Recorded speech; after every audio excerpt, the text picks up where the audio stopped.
Assalamualaikum warahmatullahi wabarakatuh. Di video kali ini kami akan mengungkap rahasia energi gratis Nikola Tesla. Nikola Tesla pernah mengatakan kepada stafnya pada tahun 1932 silam, dan Tesla menyatakan bahwa, "Saya telah memanfaatkan sinar kosmik dan membuat mereka mengoperasikan alat motif."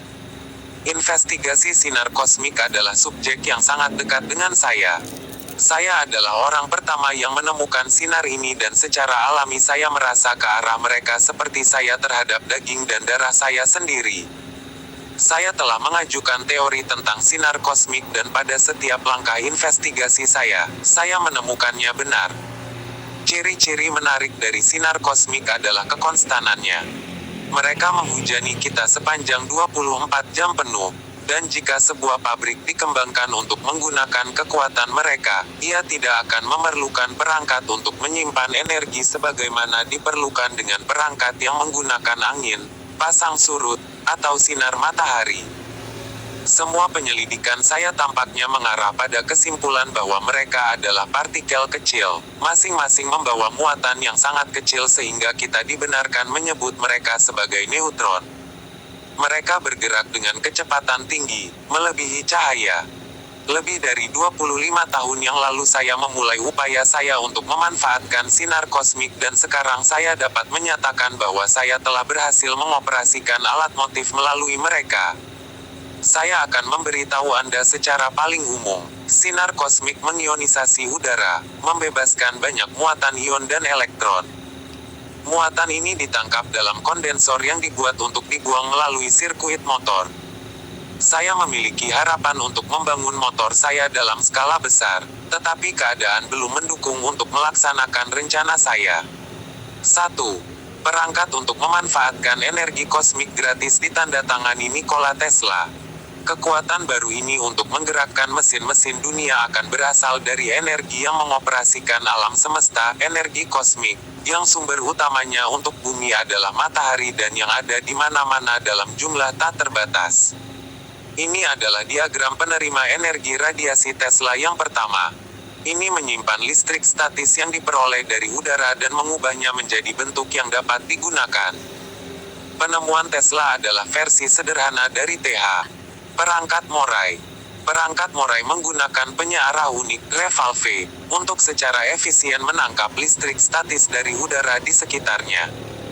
Tabung osilator Moray, transduser magnetron, memanfaatkan energi tegangan tinggi ini untuk menghasilkan reaksi fusi, dingin, sekunder internal. Tempelkan antena di udara, semakin tinggi semakin baik, dan sambungkan antena ke satu sisi kapasitor, yang lainnya menuju tanah yang baik, dan perbedaan potensial akan mengisi daya kapasitor. Sambungkan melintasi kapasitor semacam perangkat switching sehingga dapat habis pada interval berirama, dan Anda memiliki output listrik berosilasi. PH. Moray hanya memperluas ide Tesla untuk menggunakan tegangan tinggi untuk menciptakan osilasi ionik. Konsep energi bebas Nikola Tesla dipatenkan pada tahun 1901 sebagai peralatan untuk pemanfaatan energi radien. Paten mengacu pada matahari, serta sumber-sumber energi radiasi lainnya, seperti sinar kosmik, bahwa perangkat bekerja di malam hari dijelaskan dalam hal ketersediaan sinar kosmik malam hari. Tesla juga menyebut tanah sebagai reservoir besar listrik negatif. Tesla terpesona oleh energi radiasi dan kemungkinan energi bebasnya. Dia menyebut radiometer group, sebuah alat yang memiliki baling-baling yang berputar dalam ruang hampa ketika terpapar energi radiasi, penemuan yang indah. Dia percaya bahwa akan mungkin untuk memanfaatkan energi secara langsung dengan menghubungkannya dengan roda alam.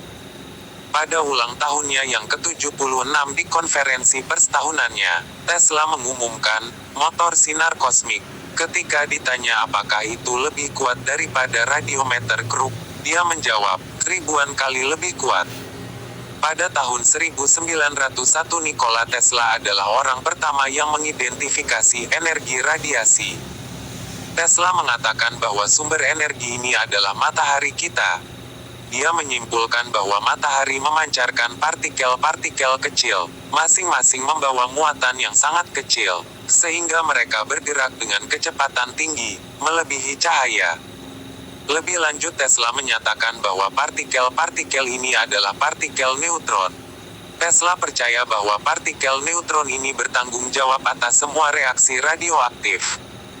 Materi radiasi selaras dengan partikel-partikel neutron ini. Materi radiasi hanyalah sebuah pemancar ulang energi dari satu keadaan ke keadaan lain. 2. Bagaimana penerima energi berseri bekerja? Dari potensi listrik yang ada antara pelat yang ditinggikan, plus, dan tanah, minus, energi menumpuk di kapasitor, dan, setelah interval waktu yang sesuai, energi yang terakumulasi akan memanifestasikan dirinya dalam pelepasan yang kuat, yang dapat melakukan pekerjaan. Kapasitor, kata Tesla, harus berkapasitas elektrostatik yang cukup besar, dan dieлекtriknya terbuat dari mika kualitas terbaik, karena harus menahan potensi yang dapat memecah dielektrik yang lebih lemah. Tesla memberikan berbagai opsi untuk perangkat switching. Salah satunya adalah sakelar putar yang menyerupai pengontrol sirkuit Tesla. Yang lain adalah perangkat elektrostatik yang terdiri dari dua konduktor membran sangat ringan yang ditangguhkan dalam ruang hampa.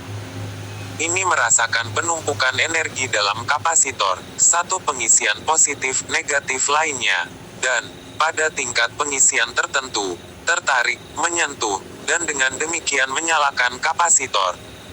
Tesla juga menyebutkan perangkat switching lain yang terdiri dari celah udara menit atau film dielektrik lemah yang tiba-tiba rusak ketika potensi tertentu tercapai.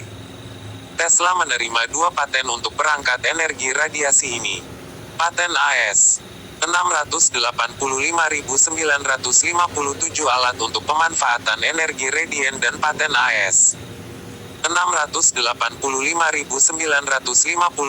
metode pemanfaatan energi radian. Kedua paten ini diajukan pada tanggal 21 Maret tahun 1901 dan diberikan pada tanggal 5 November tahun 1901. Dalam paten ini ia menjelaskan, matahari, serta sumber-sumber energi radiasi lainnya melepaskan partikel-partikel materi yang bermuatan listrik positif, yang menimpa pelat atas, secara terus-menerus mengkomunikasikan muatan listrik yang sama. Terminal yang berlawanan dari kondensor dihubungkan ke tanah, yang dapat dianggap sebagai reservoir besar dari listrik negatif. Arus lemah mengalir terus-menerus ke kondensor dan karena partikel-partikel diisi ke potensial yang sangat tinggi, pengisian kondensor ini dapat berlanjut, seperti yang telah saya amati, hampir tanpa batas bahkan sampai ke titik dielektrik yang pecah. 3. Biaya elektrostatik bumi. Niat Tesla adalah untuk memadatkan energi yang terperangkap antara bumi dan atmosfer atasnya dan mengubahnya menjadi arus listrik. Dia membayangkan matahari sebagai bola listrik yang sangat besar, bermuatan positif sekitar 200 miliar volt. Bumi, di sisi lain, diisi dengan listrik negatif. Kekuatan listrik yang luar biasa di antara kedua benda ini membentuk, setidaknya sebagian, apa yang disebutnya energi kosmik. Ini bervariasi dari malam ke hari dan dari musim ke musim tetapi selalu ada. Partikel positif berhenti di ionosfer dan di antara itu dan muatan negatif di tanah, jarak 60 mil, ada perbedaan besar tegangan, sesuatu di urutan 360.000 volt. Dengan gas-gas atmosfer bertindak sebagai insulator antara dua simpanan muatan listrik yang berseberangan ini, wilayah antara tanah dan ujung ruang memerangkap banyak energi. Terlepas dari ukuran besar planet ini, itu secara elektrik seperti kapasitor yang menjaga muatan positif dan negatif terpisah dengan menggunakan udara sebagai bahan non-konduktor sebagai isolator. Bumi memiliki muatan 96.500 coulomb. Dengan potensi 360.000 volt, Bumi merupakan kapasitor 0,25 farad. Farad sama dengan coulombs, volt. Jika rumus untuk menghitung energi yang tersimpan dalam kapasitor E sama dengan setengah CV2, diterapkan ke bumi, ternyata media sekitar mengandung 1,6 x 1011 Joule atau 4,5 megawatt jam energi listrik. Untuk memanfaatkan energi bertegangan tinggi ini, Anda harus melakukan dua hal: membuat wastafel energi dan kemudian merancang cara membuat wastafel berosilasi. 4. Energi 0 point. Tenggelam, seperti itu harus berada pada tingkat energi yang lebih rendah daripada media di sekitarnya, dan agar energi terus mengalir ke dalamnya, energi itu harus terus dipompa keluar darinya. Selain itu, wastafel ini harus mempertahankan keadaan energi yang lebih rendah sambil memenuhi persyaratan daya dari beban yang terpasang padanya. Energi listrik, watt detik, adalah produk dari volt X sama XX detik. Karena periode osilasi tidak berubah, tegangan atau arus harus menjadi variabel dalam persamaan energi sistem ini. Gulungan luka bifilar digunakan dalam sistem karena koil luka bifilar memaksimalkan perbedaan tegangan antara belokannya, arus kemudian diminimalkan. Sebuah kumparan di sistem kami kemudian akan diatur ke osilasi pada frekuensi resonan oleh sumber daya eksternal. Selama bagian titik nol dari siklusnya, koil akan muncul sebagai satu plat kapasitor. Saat tegangan pada koil meningkat, jumlah muatan yang dapat disedot akan meningkat. Energi yang dibawa ke koil melalui jendela energi kecil, titik nol, sebut saja apa yang Anda mau, tampaknya menjadi kunci keberhasilan sistem ini. Di titik nol inilah energi terkondensasi menjadi komponen positif dan negatif dari arus. Ketika energi keluar dari wastafel, medan magnet runtuh dan gempa magnet yang kuat tercipta saat bangun. Sistem yang disetel dengan benar dapat menangkap dan mengubah energi radiasi dalam pengaturan yang ditentukan. 5. Energi langsung dari ATOM. Sistem energi radiasi adalah sistem kapasitif self-osilasi. Setelah diatur ke osilasi, sangat sedikit daya yang dikeluarkan untuk mempertahankannya. Karena ini adalah sistem osilasi elektrostatik, hanya sejumlah kecil muatan bergerak melalui sistem per siklus, yaitu coulomb per detik sama dengan am rendah. Jika muatan digunakan pada laju rendah, energi yang disimpan dalam sistem akan berubah menjadi panas pada laju lambat yang memungkinkan osilasi berlanjut untuk jangka waktu yang lama. Tesla Coil for Electro Magnets, paten tanda pagar 512,340 adalah desain kumparan yang sangat istimewa karena tidak seperti kumparan biasa yang dibuat dengan memutar kawat pada bentuk tabung. Yang satu ini menggunakan dua kabel yang diletakkan bersebelahan pada formulir tetapi dengan ujung yang pertama terhubung ke awal yang kedua. Dalam paten ini Tesla menjelaskan bahwa gelung ganda akan menyimpan berkali-kali energi gelung konvensional. 1. Pengukuran dua kumparan dengan ukuran yang sama dan dengan jumlah belokan yang sama. Satu dengan yang satu, yang lainnya dengan belitan bifilar, menunjukkan perbedaan dalam kenaikan tegangan. Gulungan Tesla bifilar ini hanya dapat dijelaskan berdasarkan aktivitas listriknya. Sebuah kumparan bifilar mampu menahan muatan lebih dari kumparan luka tunggal. Ketika dioperasikan pada resonansi, kapasitansi yang terdistribusi dari kumparan bifilar mampu mengatasi gaya gerak balik elektromagnetik MIS. Normal. Untuk kumparan, reaktansi induktif. Karena aktivitas listrik, kumparan bifilar tidak bekerja melawan dirinya sendiri dalam bentuk counter, MIS. Potensial di seluruh kumparan cepat membangun ke nilai yang tinggi. Perbedaan antara belokan menjadi cukup besar sehingga energi secara praktis semuanya potensial. Pada titik ini, sistem menjadi osilator elektrostatik. Pekerjaan minimal dilakukan dalam sistem energi radiasi saya karena tidak adanya arus perpindahan yang terbuang.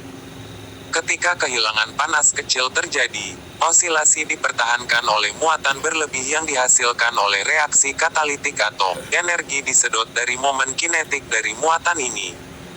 Pengeluaran energi yang sangat rendah memungkinkan pengiriman daya ke beban listrik selama periode waktu yang panjang tanpa pasokan bahan bakar eksternal.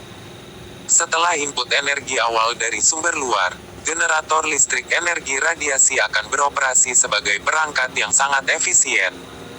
Dengan meninjau sejarah, dapat dimengerti mengapa beberapa penemuan tidak dikomersialkan. Ekonomi, bukan sains, itulah faktor utamanya. Akan diingat bahwa arus bolak-balik ditentang oleh pemodal yang kuat di zaman Tesla. Michael Pupin mencatat dalam autobiografinya, Kapten Industri, yang takut mereka harus membuang beberapa peralatan arus searah mereka dan pabrik-pabrik untuk membuatnya, jika sistem arus bolak-balik menerima dukungan apapun. Sikap yang paling tidak Amerika. Tetapi ketidaktahuan dan anggapan keliru muncul pada awal tahun 90-an, karena para kapten industri listrik kurang memperhatikan para ilmuwan yang sangat terlatih. 2. 6. LEDGER Publik Philadelphia November 2, 1933 Tesla, energi kosmik gratis. Inventor mengumumkan penemuan untuk menggantikan bahan bakar di mesin penggerak. Memanggil sumber utama Sun. Sebuah prinsip yang dengannya kekuatan untuk menggerakkan mesin dunia dapat dikembangkan dari energi kosmik yang mengoperasikan alam semesta, telah ditemukan oleh Nikola Tesla, fisikawan dan penemu perangkat ilmiah terkemuka. Ia mengumumkan hari ini. Prinsip ini, yang memanfaatkan sumber daya yang digambarkan sebagai di mana-mana hadir dalam jumlah yang tidak terbatas dan yang dapat ditransmisikan melalui kawat atau nirkabel dari pembangkit pusat ke bagian manapun di dunia, akan menghilangkan kebutuhan batu bara, minyak, gas atau lainnya dari bahan bakar umum, katanya. Tesla dalam sebuah pernyataan hari ini di hotelnya mengindikasikan bahwa waktunya tidak jauh ketika prinsip tersebut akan siap untuk pengembangan komersial praktis. Ditanya apakah pengenalan prinsipnya secara tiba-tiba akan mengganggu sistem ekonomi saat ini, Dr. Tesla menjawab, sudah sangat kesal. Dia menambahkan bahwa sekarang tidak seperti sebelumnya adalah waktu yang matang untuk pengembangan sumber daya baru. Sementara dalam bentuknya yang sekarang, teori ini menyerukan pengembangan energi di pabrik sentral yang membutuhkan mesin yang luas. Tesla mengatakan dia mungkin bisa menyusun rencana untuk digunakan oleh individu. Sumber utama energi kosmik untuk bumi adalah matahari, kata Dr. Tesla, tetapi malam tidak akan mengganggu aliran catu daya baru. Tampak jelas Tesla tidak berbicara tentang reaktor atom. Dia secara langsung mengubah partikel terionisasi yang dihasilkan oleh materi radiasi. Ini bukan energi nuklir seperti yang kita kenal sekarang. Energi Tesla radiant secara langsung dikonversi menjadi daya listrik. Tesla percaya bahwa matahari menghasilkan partikel bermuatan tinggi dan bahwa materi radiasi adalah pemancar ulang energi. Transfer energi inilah yang dapat digunakan untuk tujuan praktis. Referensi 1. Nikola Tesla, dipatenkan di AS No. 512340, dengan judul Coil untuk Elektronik Magnet. Ia menjelaskan bahwa kumparan standar 1000 putaran dengan potensi 100 volt melintanginya akan memiliki perbedaan 0,1 volt antara putaran. Coil bifilar yang serupa akan memiliki potensi 50 volt di antara belokan. Dalam hal energi yang tersimpan adalah fungsi kuadrat dari tegangan energi dalam bifilar akan menjadi 502. 12 sama dengan 2500. 01 sama dengan 250.000 kali lebih besar dari kumparan standar. 2. Michael Pupin. Dari imigran hingga penemu, Charles Scribner Sons N.Y. Halaman 285-286, 1923. Demikianlah, semoga bermanfaat dan dapat menambah pengetahuan Anda. Wassalamualaikum warahmatullahi wabarakatuh.